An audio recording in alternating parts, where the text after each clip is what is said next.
bom dia. Cumprimento você com a graça e com a paz do Senhor Jesus Cristo, amém? Glória a Deus. Estou feliz de estar aqui novamente, servindo vocês, falando de Jesus. E eu convido vocês, em nome de Jesus Cristo, a estar abrindo a palavra do Senhor no livro de João. O capítulo é de número 19. João, capítulo de número 19. O versículo que nós vamos ler a partir do número 38.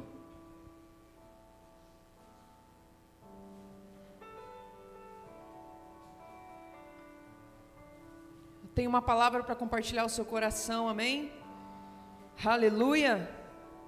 Louvado seja Deus. Você achou? Glória a Deus. Está frio, mas nós estamos aqui para a glória do Senhor, amém? Não está tão frio assim. Então, em nome de Jesus, bota fogo nesse trem aí, amém? Passo a ler em nome de Jesus, João, capítulo de número 19, versículos de número 38 em diante, diz assim: Depois disso, José de Arimateia, o que era discípulo de Jesus em oculto, rogou a Pilatos que lhe permitisse tirar o corpo de Jesus da cruz. E Pilatos permitiu. Então foi e tirou o corpo de Jesus. E foi também com ele Nicodemos, o mesmo que anteriormente na noite tinha falado com Jesus. Levando quase 100 arratéis de um composto de mirra e óleos, tomando, pois, o corpo de Jesus, o envolveram em lençóis e especiarias, como os judeus costumavam fazer na preparação do sepulcro. E havia ali um lugar, um horto, uma horta, um jardim, como você quer queira, naquele lugar onde fora crucificado. E a horta havia um sepulcro novo, em quem ninguém ainda havia sido posto. E José de Arimateia, tendo comprado, pôs ali, por causa da preparação dos judeus, perto daquele sepulcro, puseram a Jesus. Amém? Você pode se sentar.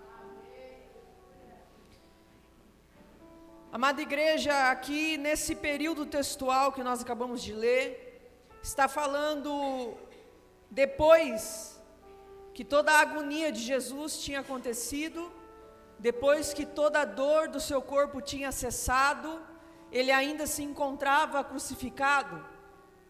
Nós precisamos entender que neste ponto do texto já era final de sexta-feira, e no sábado ninguém poderia fazer mais nada, porque eles guardam o sábado de maneira cultural, e no sábado eles não podem trabalhar, não podem limpar, não podem fazer nada.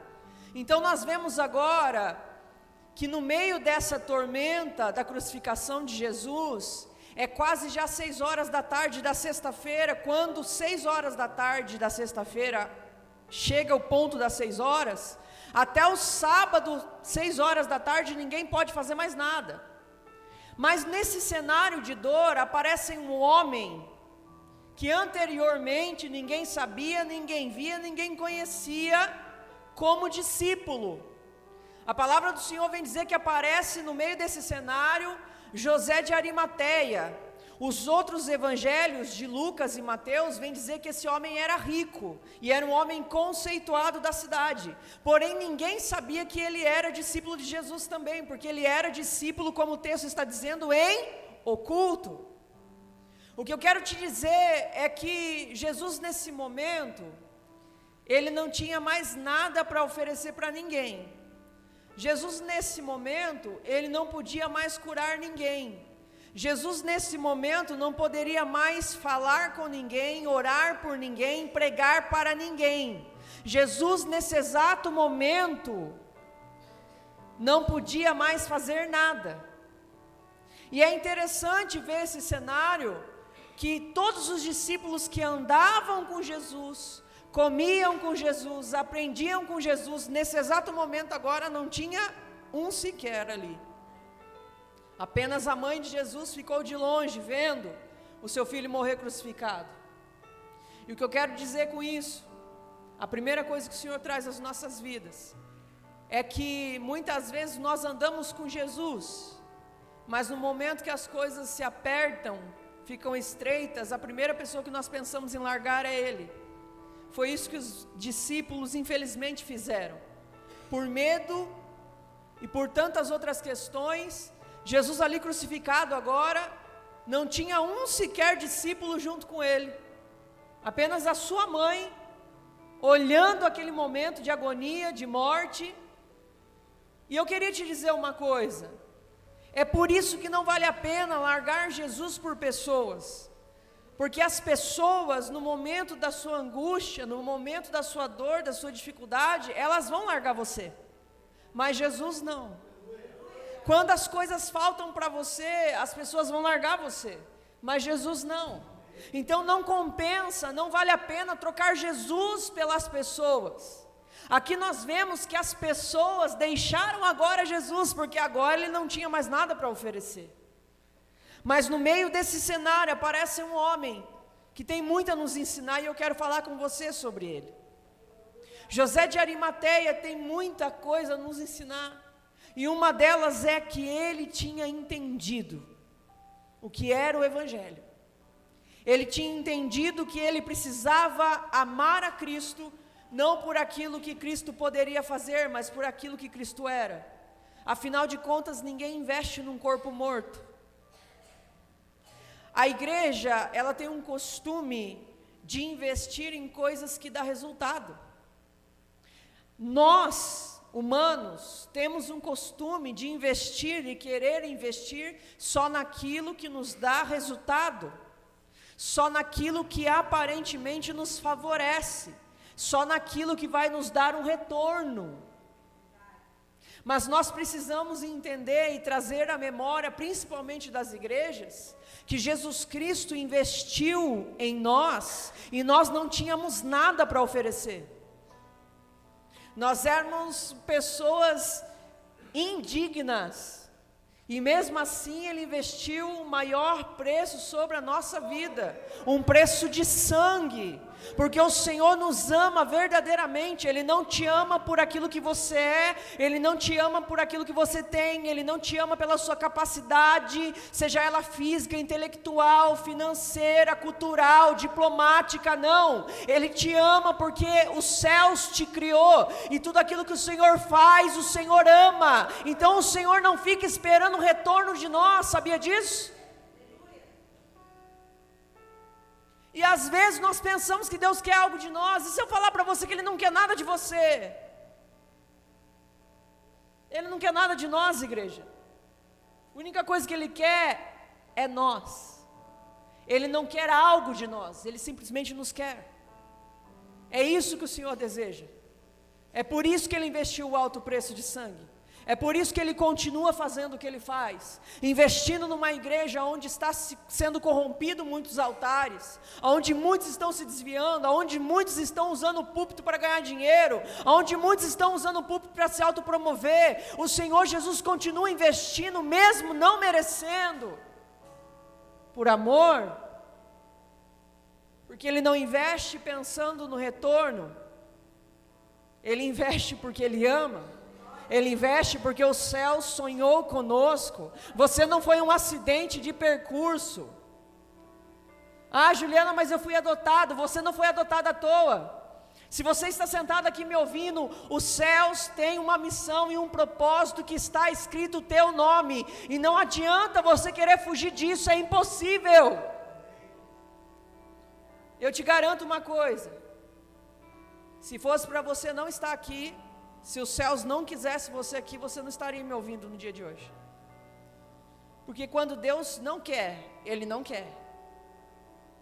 A pessoa pode fazer cirurgia, a pessoa pode pagar fertilização, pode fazer o que for. Quando Deus não quer trazer alguém para a terra, não vem. Mas quando Ele quer, Ele gera fora do útero, Ele gera no ovário, Ele gera em qualquer lugar do corpo de uma mulher. Porque nós precisamos entender que o homem e a mulher não têm o poder de gerar uma vida. Quem dá a vida é o Senhor. A palavra do Senhor vem dizer que é Ele que dá o espírito de vida.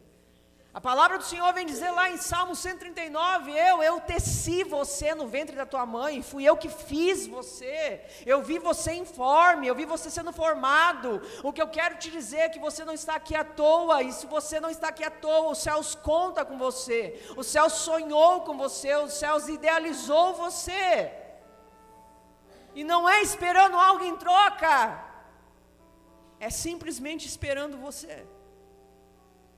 O Senhor não quer nada de você, Ele simplesmente te quer. E às vezes nós passamos algumas situações na nossa história, na nossa vida, que nós achamos e questionamos a Deus acerca disso, falando: Deus, o que o Senhor quer de mim? E a resposta para você é: eu não quero nada de você, eu simplesmente quero você. E às vezes algumas coisas acontecem para mostrar para nós mesmos onde está o nosso coração. Porque às vezes nós falamos que o nosso coração está em Deus, mas não está.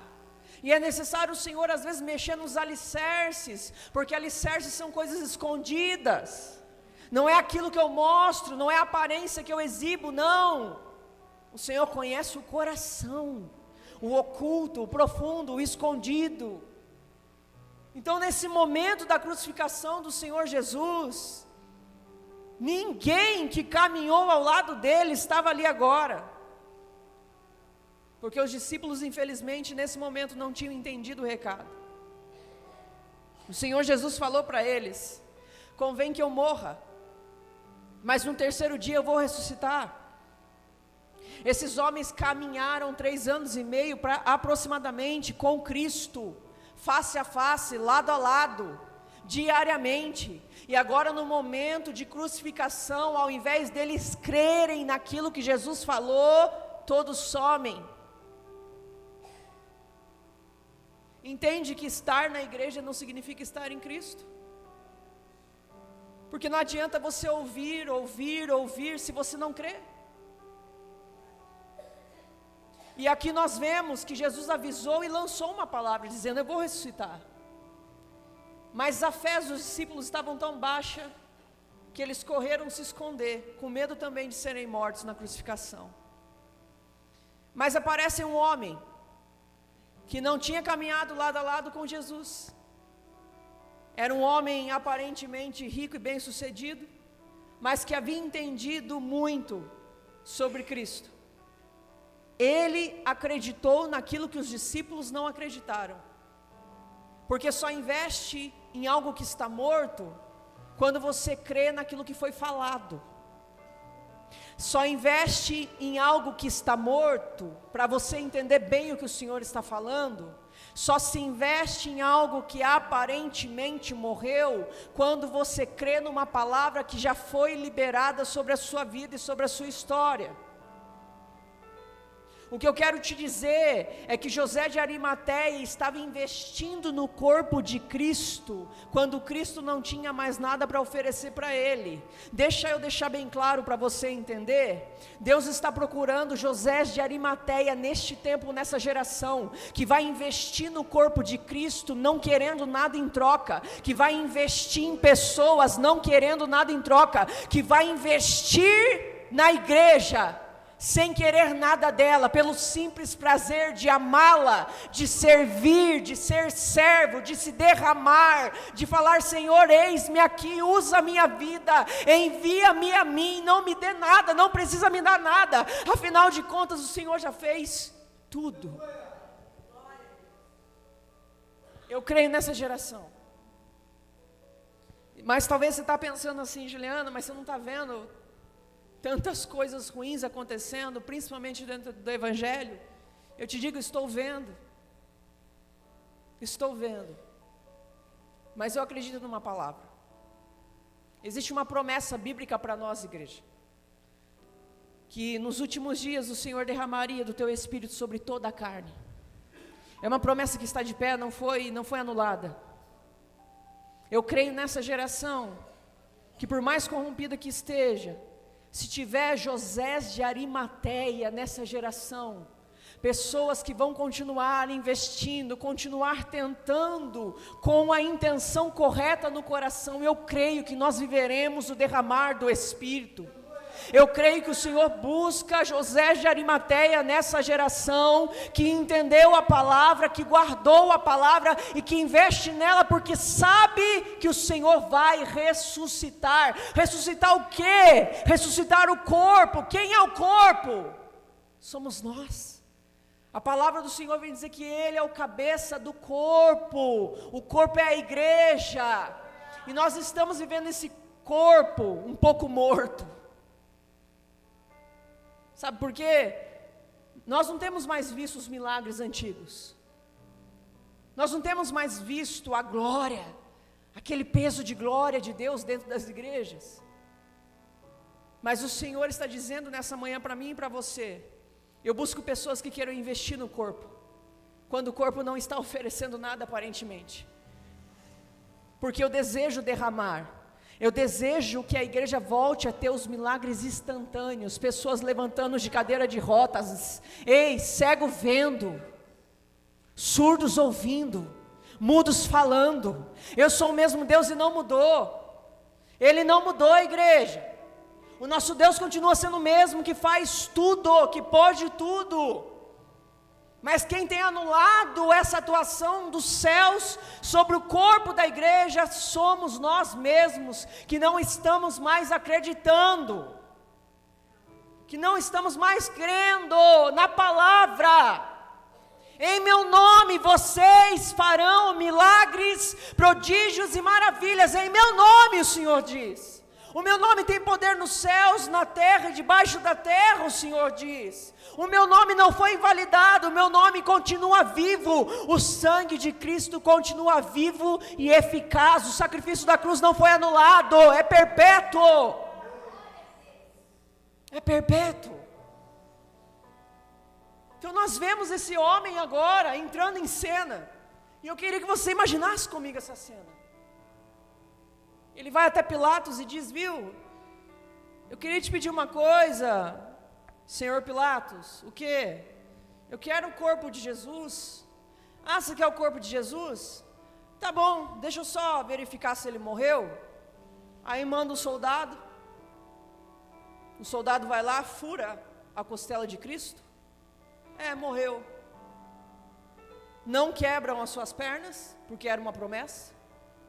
Porque além de ser crucificado, nu, naquela ocasião era nu.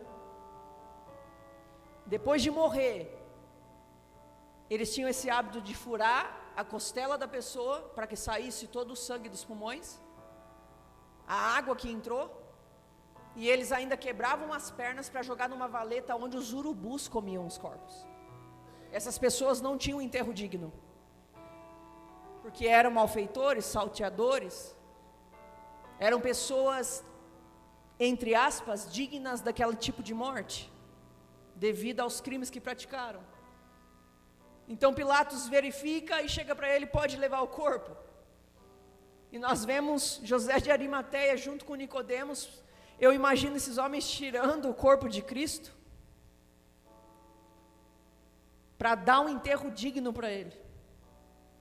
Mas não apenas um enterro, colocar ele num lugar seguro, porque sabia que ao terceiro dia ele ressuscitaria. Eles acreditavam naquilo que Jesus falou. E às vezes nós vivemos algumas situações que faz de tudo para que a gente pare de acreditar naquilo que Jesus falou a nosso respeito. Às vezes as coisas parecem tão difíceis, que faz com que nós pensemos em desacreditar. Será mesmo que Deus vai restaurar minha família? Será mesmo que Deus tem um futuro brilhante para mim? Será mesmo que Deus tem a cura para mim? Será mesmo que Deus pode me abençoar? Será mesmo que aquela palavra profética é Deus que me falou? Tem situações que nos esmaga, para tentar literalmente arrancar de nós a certeza daquilo que Jesus falou a nosso respeito. Só que José de Arimateia, independente de estar com o coração doendo, porque o seu mestre havia morrido, ele não deixou de acreditar no que ele havia falado, que no terceiro dia ele ia ressuscitar. Então ele toma uma atitude, ele toma uma ação, eu diria até profética. Ele investe no corpo morto. Ele investe naquele corpo, ele enrola no lenço fino, ele põe as especiarias, ele dá um sepultamento digno para o seu mestre. E melhor, ele faz questão de comprar um sepulcro novinho, aonde ninguém tinha sido posto ainda na história, para colocá-lo. Olha o tanto que ele investiu dinheiro, ele investiu as forças dos seus braços, ele investiu coragem, porque ele teve que ir diante de Pilatos, ele investiu tempo. Talvez você olhe e fala: Juliana, não tenho dinheiro para investir, mas você tem tempo? Juliana, não tenho tempo, será mesmo? O que você tem para investir no corpo de Cristo? O que você tem que você pode oferecer para as pessoas que aparentemente estão mortas? O que você tem para oferecer para as pessoas que aparentemente não tem nada para te dar em troca? O que você tem para oferecer, igreja, para aquelas pessoas que a sociedade já largou mão delas porque não prestam? Sabia que Jesus ama ela também? Sabia que Jesus também deseja salvá-lo? Sabia que uma alma vale mais do que o mundo inteiro? Sabia que uma alma vale mais do que o mundo inteiro? Então o que você tem para oferecer? Deus está querendo levantar pessoas que estão no anonimato, escondidinhos. Sabe o que é interessante? Os discípulos que estavam em evidência, pastor, agora estavam em oculto. E o discípulo que estava em oculto, agora estava em evidência. Entende que não é o que você ouve, mas é o quanto você crê? O discípulo que estava em oculto agora passou a estar em evidência. O que eu estou te dizendo de uma maneira profética, eu quero declarar sobre a nossa história. Nós que somos pequeninos, singelos, ocultos, escondidos, o Senhor deseja te usar para coisas grandes nessa terra. Vai chegar o momento que Deus vai tirar você do esconderijo, assim como o salmista vem dizer que nós somos flechas na mão, do arqueiro. O Senhor vai nos tirar das suas aljavas escondidas e vai nos lançar em rumo ao alvo. Eu creio que o Senhor vai levantar pessoas improváveis, pessoas pequeninas, que dizem que nada pode, nada são, nada tem, mas é esse tipo de pessoa que o Senhor está buscando, pessoas que aparentemente não tem nada, mas que crê numa palavra, e porque crê, fazem por amor, fazem por fé, fazem por esperança, em favor da igreja, em favor de almas, em favor de vidas. Eu creio neste tempo,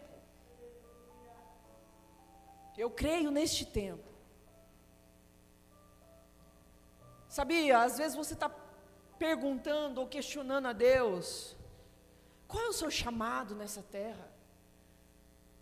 Qual é o seu ministério? O que Deus tem para você? Onde que Ele quer pôr você? Onde que Ele quer usar você? E eu preciso compartilhar algo ao seu coração. Abraão, igreja, Deus não chegou para ele e falou assim: viu, Abraão, vou te fazer um grande profeta na terra. Não. Viu, Abraão, vou te fazer um grande apóstolo nessa terra. Não. Sabe qual é o chamado de Abraão? Farei de ti pai. Às vezes o seu chamado não é estar aqui em cima. Às vezes o chamado é ser pai. Sabe Maria, que gerou o nosso amado Jesus Cristo? Quando o anjo apareceu para ela, não falou assim: vou fazer de você uma profetisa nessa terra, vou fazer de você uma pregadora nessa terra, vou fazer de você uma apóstola, alguma coisa, uma bispa. Não. Você vai gerar. Você vai ser a mãe do meu filho unigênito. Você vai cuidar do maior homem dessa terra. O chamado dela era ser mãe. E você sabia que tem muitas mães e muitos pais que menosprezam esse chamado? Você sabia que tem gente lutando para ter este lugar aqui? Uma plataforma? Nem todo mundo é chamado para plataforma. De igreja eu estou falando. Daqui, desse momento eu estou falando. Às vezes o seu maior chamado é cuidar de Samuel. Os céus precisavam mandar um profeta para a terra, porque a casa dos profetas estavam corrompidos. E tinha uma mulher naquela época que queria gerar um filho. Deus une propósitos, Deus une momento, Deus une a cronologia do céu e da terra. E faz o quê? Gera profetas. Ana gerou Samuel, o único profeta biblicamente falando que dividiu duas eras. Ele foi o único profeta que iniciou o reinado dos reis na terra. A monarquia foi instituída por Samuel. Então, se o seu chamado é ser mãe, não menospreze esse chamado que Deus te deu. Se o seu chamado é ser pai, não menospreze, porque não tem a ver com você, mas tem a ver com aquele que você está cuidando dentro da sua casa. Talvez para você ser mãe é pouca coisa, ser pai é pouca coisa, mas eu vou te dizer, e se o seu filho for a solução de muitos problemas nessa terra? E se o seu filho for aquele que foi escolhido por Deus para trazer algo diferente nessa nação? E se ele é o profeta? E se ele é algo mais grandioso que você? Não menospreze o chamado de ser mãe e o chamado de ser pai. E eu preciso falar algo, todos nós que estamos aqui, todos, absolutamente todos, sem exceção, somos chamados para pregar o Evangelho. Ah, Juliana, você está falando sério? Estou. Mas eu não sei nem da Bíblia direito. Você não precisa saber da Bíblia, você precisa saber de Jesus, você precisa conhecer Ele. A Bíblia você vai lendo aos pouquinhos ali, você vai ganhando conhecimento. Mas você não precisa saber ela inteira para pregar para uma pessoa e ganhar a alma dela. Às vezes uma pessoa se converte não com uma pregação, mas com um testemunho seu. Sabia disso? Às vezes uma alma não é ganha por causa de uma grande elaboração textual, bíblica. Às vezes uma alma é ganha porque a pessoa olha para você e vê a maravilha que Jesus fez na sua vida. Então todos nós somos chamados para pregar a palavra. E sabia que existe um púlpito para todos nós? Você só precisa descobrir onde ele está. Às vezes o seu púlpito é lá dentro da tua casa, você tem que pregar lá dentro. Às vezes o seu púlpito é na faculdade, é no seu trabalho, pregue lá. Às vezes o seu púlpito vai ser na fila do ônibus, vai ser na fila do pão, vai ser no mercado, vai ser numa farmácia, vai ser dentro de um hospital. Aonde está o seu púlpito? É só isso que você precisa saber. Às vezes o seu púlpito é alguém andando na rua e Deus para o seu coração para falar com aquela pessoa.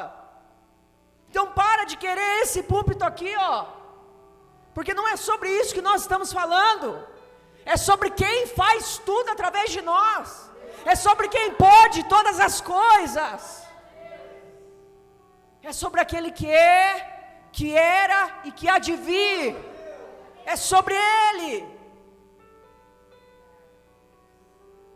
Tudo passa.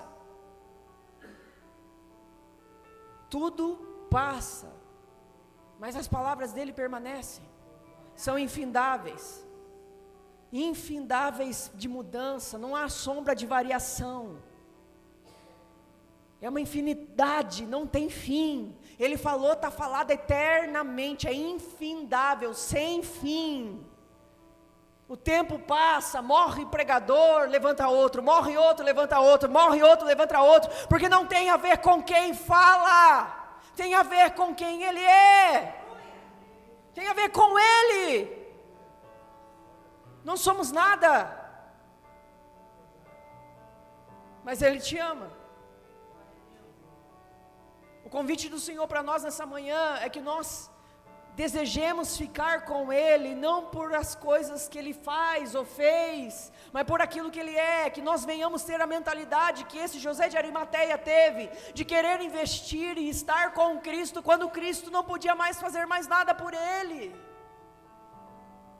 Mas por que quando as coisas apertam na sua vida, a primeira pessoa que você pensa em largar é Ele?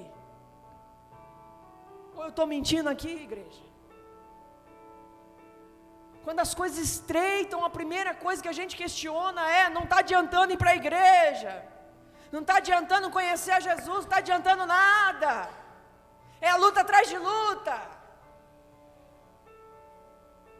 No mundo tereis aflições, mas, é além disso, é sobre além disso, mas tende bom ânimo, eu venci, eu sou, eu posso, eu faço, então tende bom ânimo, da fraqueza tira força, diga ao fraco, eu sou forte. Glória a Deus por isso, que Ele é forte. Fortalecerei os joelhos vacilantes e cansados. Aquele que espera no Senhor renovarão as suas forças. Correrão nas asas da águia, como asas de águia. Voarão, não se cansarão, não se fadigarão. Aqueles que esperam no Senhor. Ainda que meu homem exterior se corrompa todos os dias, se canse todos os dias, queira parar todos os dias, me permita conjecturar o texto de Paulo. Eu, todavia, o homem interior, é renovado de glória em glória, dia após dia. É renovado o nosso homem interior, dia após dia, por instrução do Espírito Santo de Deus, que nos foi dado. Que nos foi dado, igreja. Esse homem investe no corpo morto de Cristo. Coloca Cristo num sepulcro. E sabe o que ele faz? Ele não fica ali velando o corpo. Você só vela defunto quando não tem mais nada para fazer. Ele coloca o corpo ali, fecha com a pedra e vai embora. No capítulo 20, que é na mesma página que está aberta aí na sua Bíblia, versículo de número 19, vem dizer assim: chegada pois a tarde daquele dia. Qual dia? O dia que Deus falou. O dia que Deus falou que viveria, que ressuscitaria. Chegada pois a tarde daquele dia, o primeiro da semana. Qual é o primeiro dia da semana? Não é segunda, é domingo. Fechadas as portas, e os discípulos estavam escondidos com medo dos judeus. E tinha se ajuntado. Apareceu então Jesus, colocou-se em pé no meio deles e disse: a paz seja convosco. José de Arimateia deixou ele lá, na sexta-feira, quase 6 horas da tarde, e no domingo pela manhã, quando ele ressuscita, ele aparece não para José de Arimateia, olha que engraçado, ele aparece para aqueles que estavam com medo, trancados e tinham abandonado ele. Está entendendo por que Jesus ama essas pessoas que você acha que ele não ama e que não merece o amor dele? Jesus fará de tudo para não perder ninguém. É por isso que nós devemos mudar o nosso conceito de evangelho, igreja. Nós devemos restaurar nossa visão acerca de quem de fato Jesus é, e daquilo que Ele pode fazer, e daquilo que Ele verdadeiramente ama. A palavra do Senhor vem dizer: nos últimos dias o amor de muitos se esfriará. E a palavra do Senhor também vem dizer: quando vier o Filho do Homem, achará fé na terra? José de Arimateia tinha amor e tinha fé. Porque para investir, eu vou bater nessa tecla porque o Senhor está falando conosco. Para investir em algo que está morto, em algo que aparentemente não está te dando retorno, você tem que ter amor e tem que ter fé. Para continuar investindo nesse casamento que você acha que faliu, você tem que ter amor, tem que ter fé. E não é o seu amor, não é a sua fé, é amor de Deus e a fé em quem Ele é, naquilo que Ele pode. Para você continuar investindo nesse filho seu, que talvez está nas drogas, perdido no mundo, você tem que ter amor, tem que ter fé. Aparentemente não tem mais nada a ser feito. Está entregue na perdição. Mas o Senhor te chama para ser o José de Arimateia. Nos dois âmbitos. No corpo, que é a igreja, e no corpo, que está perdido lá fora. Nos membros amputados lá fora. Nos membros necrosados. Nos membros que estão à beira da morte lá fora. Se você cortar um dedo do seu pé e não correr imediatamente para o hospital, ele necrosa e morre. Não tem mais como, você vai ficar sem o dedo. Mas sabia que se cortar e você chegar a tempo no hospital, eles colocam e volta a ter vida? Deus está chamando pessoas para investir no corpo da igreja, pessoas que serão levantadas sim nessa geração, pessoas que vão ser canais de milagres, prodígios e maravilhas, e pessoas que vão atrás dos membros mortos lá fora. Deus está querendo este coração de José de Arimateia na igreja. Deus está querendo esse coração de discípulo verdadeiro, que não vem na igreja porque Jesus fará algo para ele, mas vem porque ele tem algo para oferecer, nem que seja lágrimas. Nem que seja lágrimas. Nós precisamos mudar a nossa mentalidade, igreja. Deus está nos chamando para mudar a mentalidade, porque a igreja não é uma igreja morta. Sabe qual é o fim da igreja? Leia Apocalipse. É uma noiva que venceu, adornada, pronta, preparada. Não é uma noiva cabisbaixa, não é uma noiva em farrapos, não é uma noiva coitadinha, não, é uma noiva que triunfou com o Cordeiro. Ei, triunfou com o Cordeiro. Sabe qual é o fim da igreja? É vitória, não é derrota. É vitória, é gloriosa, é reinado perpétuo. A palavra diz isso. E se a palavra diz isso, nós não podemos aceitar o cenário atual, seja do corpo da igreja, seja de pessoas que estão lá fora, seja de gente dentro da tua casa, ou seja de você mesmo. Você pode se colocar de pé em nome de Jesus.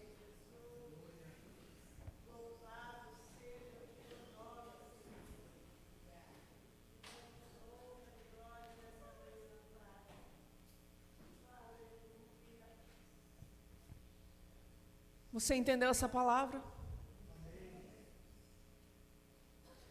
Você está disposto a continuar investindo? Seja o que for, tempo, força, palavra, dinheiro, para a restauração da igreja, para a restauração de vidas? Você está disposto a ser essa pessoa que Jesus está procurando nos dias de hoje? Você está disposto a ser um canal mesmo de bênção nessa terra? Porque, volto a dizer, você precisa entender que você não está aqui à toa. Quantos morreram no dia de hoje e você está aqui, mais um dia? Porque o Senhor conta com você em alguma coisa. E o mais lindo é saber que a gente não tem capacidade de nada. Mas glória a Deus, porque é Ele que nos capacita. Glória a Deus que é Ele que nos capacita. Ah, Juliana, mas eu tenho medo quando Deus quer me usar. Meu irmão, quando Deus quer te usar, até as trevas têm que se calar. Só para encerrar, eu vou te contar um episódio. Quem viu o podcast que eu fiz na quarta-feira? Amém, a pastora. Depois você entra lá, você joga lá para eles verem. O cenário do podcast era lindo. Lindo, né, pastora? Um lugar lindo. Mas só eu e quem estava lá sabia aonde nós estávamos. Nós estávamos fazendo um podcast falando de Jesus no meio de um lugar de consagração de Ubanda. Aquele ambiente onde eu estava, lá no vídeo você vai ver, atrás de mim tem uma cortina preta. E atrás da cortina tinha uma obra de magia negra feita na cozinha. No portão de entrada deste lugar tinha 2 Exus lá. Não estou falando espiritualmente, eu estou falando na estátua mesmo. O Zé Pilintra e a Maria Padilha, logo na entrada. Fora que a chácara inteira é consagrada. O que eu estou querendo te dizer com isso? Quando Deus quer que o nome dele seja falado através da sua vida, ele te leva em qualquer lugar, porque aonde ele te leva, ele está com você. E você não precisa ter medo, porque Deus não irá te levar aonde a graça dele não possa estar com você. Juliana, mas você foi, você é doidona. Eu sou mesmo. Fui lá, oramos ainda, falei, enquanto nós estivermos aqui, eu não aceito, pronto, acabou. Está consagrado ao Senhor esse momento, Senhor. E eu vou te dizer, eu senti a presença do Espírito Santo lá conosco. Tinha pessoas de Alagoas assistindo. Tinha gente de longe que estava nos assistindo. Então, assim, o que eu quero te dizer, sabe aquele versículo que diz que Deus usa o ímpio para abençoar o justo? Meu irmão, quando Deus quer te usar, quando Ele quer te abençoar, Ele pega até o macumbeiro, Ele pega quem for, para te trazer a bênção, ou para que você seja bênção até na vida desses. Nós precisamos entender que Jesus não é uma religião, Jesus é o caminho, a verdade e a vida. Então não tenha medo de falar para Jesus, Jesus, eis-me aqui, envia-me a mim. Eis-me aqui o que eu posso cooperar na vida de fulano. Ai, mas fulano vai lá na magia negra. Apresenta para ele não uma religião, apresenta para ele quem Jesus é. Para você ver o que Jesus é capaz de fazer na vida de alguém. Você está entendendo essa mensagem hoje, igreja? Vamos orar. Pai querido, Pai amado, no nome do Teu Filho Jesus